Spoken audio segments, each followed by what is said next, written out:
Good afternoon, everybody. So we had the EU Defence Ministers meeting today to discuss two pressing issues, Russia's war on Ukraine and European defence. We also had Ukrainian ministers, Michal, with us, and NATO Deputy Secretary General Shekerinska that joined part of our discussions. This could be a pivotal week for diplomacy. Intense talks on ending Russia's war continue. Everyone welcomes the push for peace except Russia. Over the weekend, Russia launched again another massive aerial assault on Ukraine. In this war, there is one aggressor and one victim. Our job is to do all we can to support the victim and not reward the aggression. The goal is to have a just and durable peace, not a deal that lays ground for next war.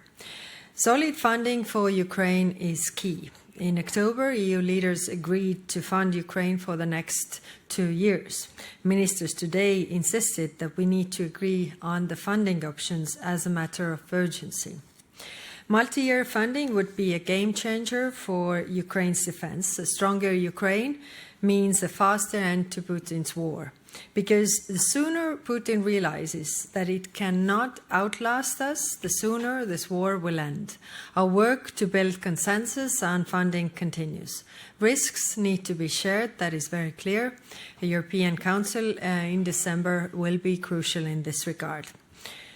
Ministers also discussed increasing our military support to Ukraine. Europe has already provided over 187 billion euros to Ukraine, more than anybody else.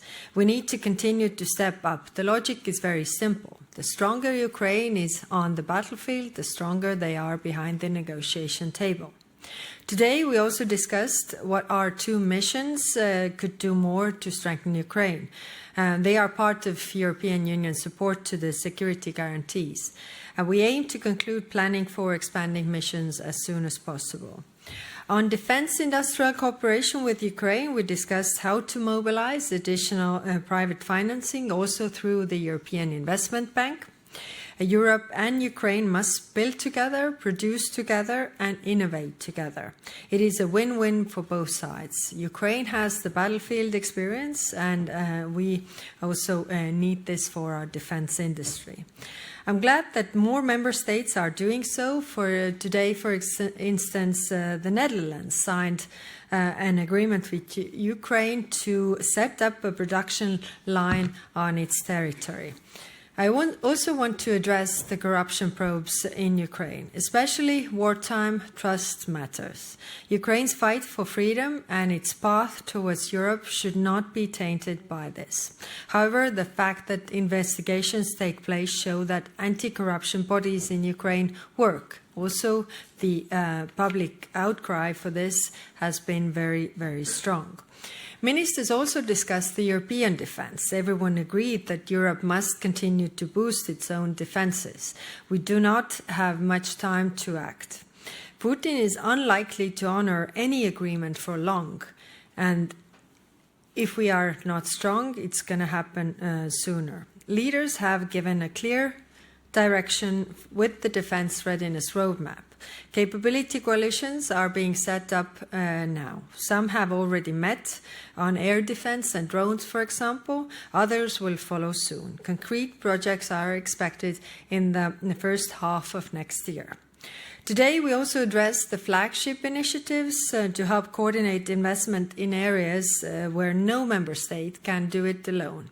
Here, I would like to commend Finland for taking steps to advance the Eastern Flank Watch initiative. And finally, ministers also discussed the military mobility package, which we presented with the Commission previous month. Today is December already. The ability to move troops where we need them, when we need them, is paramount for deterrence. Military mobility is crucial insurance policy for European security, and we need to speed up. Thank you.